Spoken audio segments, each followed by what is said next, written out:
Hi, my name is Ryan Kennedy, and I'm a chef for Brigade. Today we're going to talk about beans. So we have pinto beans in front of us, two different types, canned beans, dry beans. We're going to talk about the pros and the cons of using each. And I really think for me, when I'm looking at what type of a bean I'm going to use, there are appropriate preparations for each and inappropriate ones for each as well. So if I'm thinking about a canned bean, pros and cons, what's the pro? They're super convenient. You can go to dry storage, grab a can, come out, open it, and basically use it straight away. The beans are already cooked. They're cooked to like a nice texture.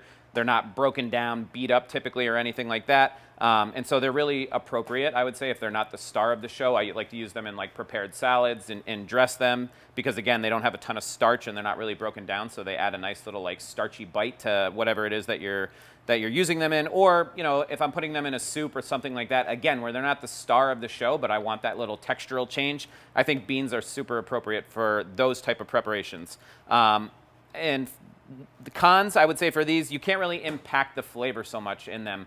They come pre-seasoned. They're already coming with about 150, 40 milligrams of sodium per serving, per half cup here. So that's already in them, although they don't taste seasoned. And we can't really have a lot of control over what they taste like on the interior. And another con is that, you know, beans aren't expensive, but they are about twice as expensive as a dried bean per serving.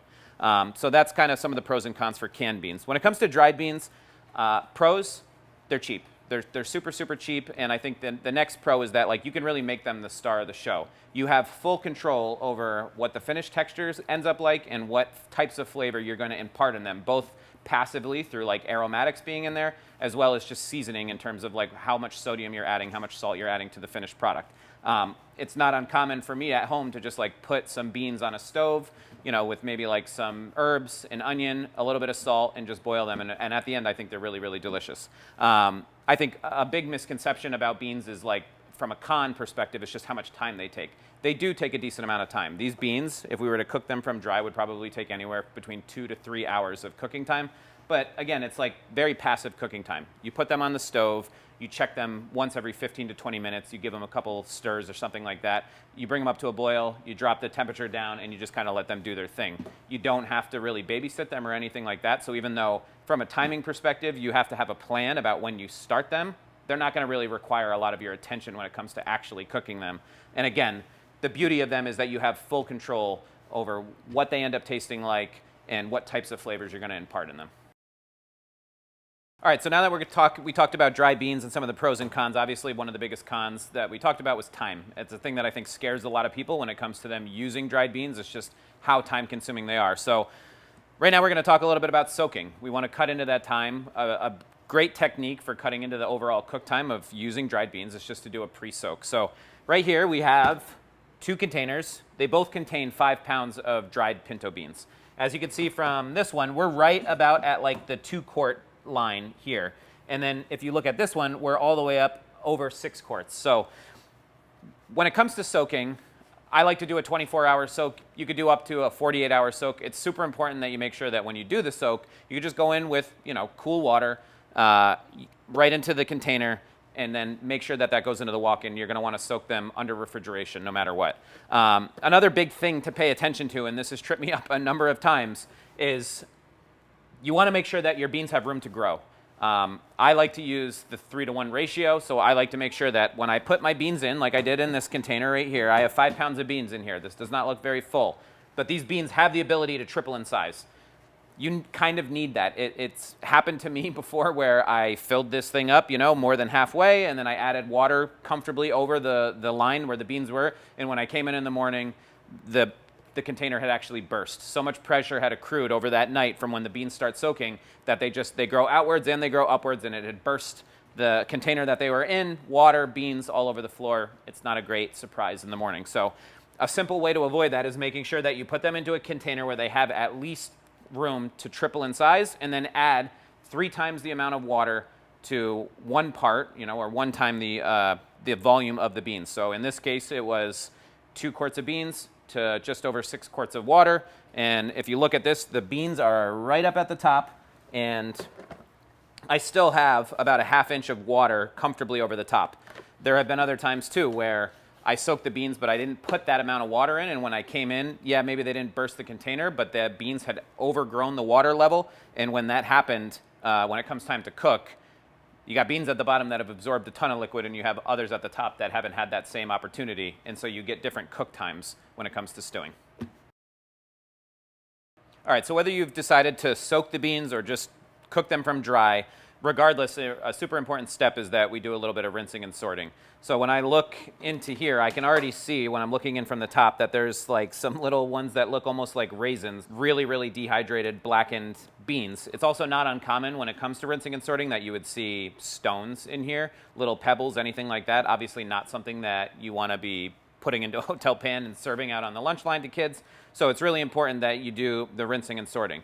When it comes to timing about like when to do that, I'm taking both of these, regardless of whether they're soaked or whether they're dried. I'm going to do my rinsing and sorting just prior to my cook. So it's Monday morning, you're coming in, you're deciding that you're going to cook beans. I'm walking over to the sink. I'm either draining my fully soaked beans and then rinsing and sorting them, or I'm taking my dried beans, putting them in a colander, rinsing and sorting. And again, I'm looking for beans that are misshapen, really, really miscolored and like hard, or stones, other types of like fragments of things that are definitely not the type of beans that we're going to be cooking.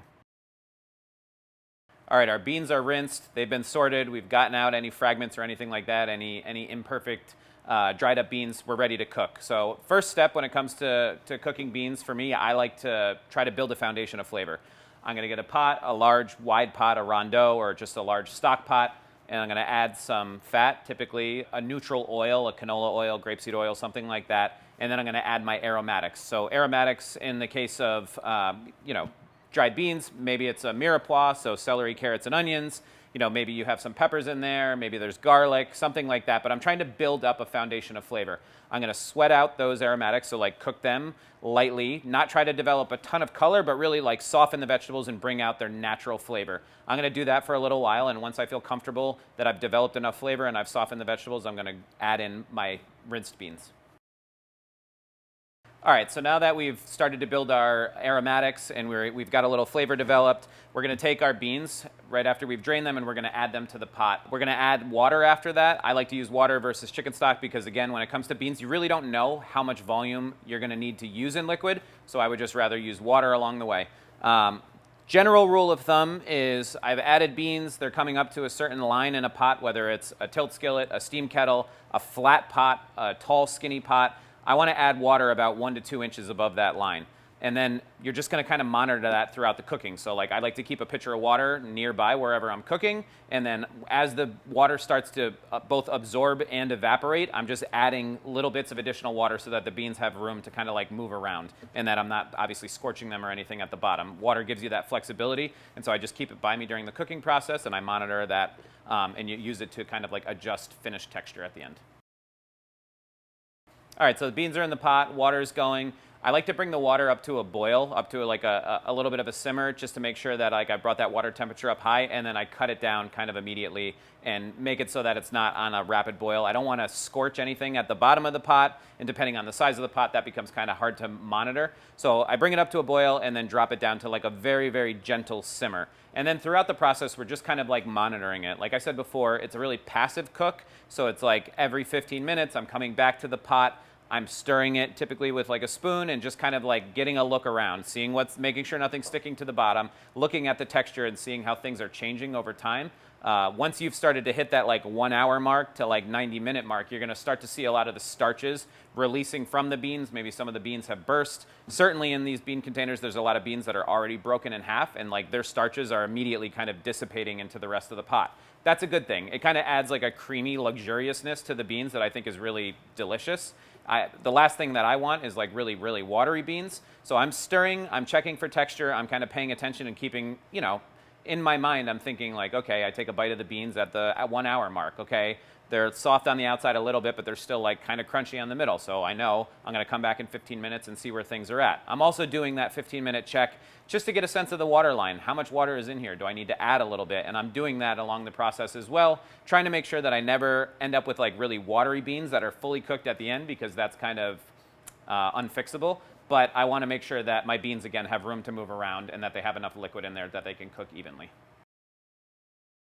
All right, now we're at about the 2 hour mark, and now we're talking about being like very conservative when it comes to like adding liquid or anything like that. I'm checking the beans. If they're getting close to texture, I'm trying to be very, very mindful of them. The cook went from passive all the way up to this 2 hour mark, but now that we're here, I want to kind of be paying attention because we're in the home stretch. For me, when I'm cooking beans, I'm looking for a couple things. First thing I'm looking for is making sure that like general consistency of the beans looks appropriate. I don't want them to be watery. I don't want them to be super pasty. I want them to be creamy, somewhere in between. The other thing that I'm really looking for is just the texture of a bean or, a couple clusters of beans. When I bite into them, I don't want them to be like completely mush and absolutely nothing, but I don't want them to be a chore to eat either. They should have a little bit of texture that's like you can tell this is one bean, this is two beans, this is three beans, but at the same time, when I'm biting into them, I don't want to have any resistance at all because you do that a couple times and it's not a very fun process. So when I'm tasting the beans, I want to make sure that that texture is kind of like nailed. The next step is once you've got the texture down and you feel really good about the overall consistency of the finished product, now it's time to come in with salt. Now it's time to come in with whatever other flavorings we want to add. All right, beans are cooked. They're at the texture you want. It's just time to put the finishing touches on. Generally, the finishing touches are going to come from a couple different categories. We're talking about salt, spices, acid, and heat. For me, I want to make sure that like when I'm tasting the beans at the end that they're seasoned appropriately. I don't want them to be salty, but I do want them to be seasoned up to the texture so that that natural flavor of the bean is like really, really enhanced. And then when it comes to acid, whether you're talking about hot sauce, vinegar, or citrus juice or anything like that, it is extremely important that you wait until your beans are cooked all the way to add that at the end. If you try adding beans, could be even as simple as a tomato product to the beans early on, they won't cook. They just stay hard for forever. I've done a number of tests on it, even with just adding a little bit of tomato paste in the beginning, and that acid impacts the pH, which basically makes it so that the bean skins toughen and they will not absorb water. You could be cooking for 6 hours and you're still going to have crunchy beans. There's just no way around it. So if you want a little bit of that acid, a little bit of brightness at the end, or you want to add hot sauce or something like that to your beans at the end, just wait until you get to the end.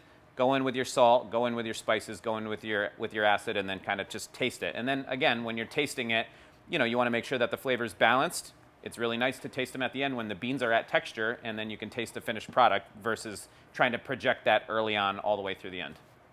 All right, so now our beans just came off the stove.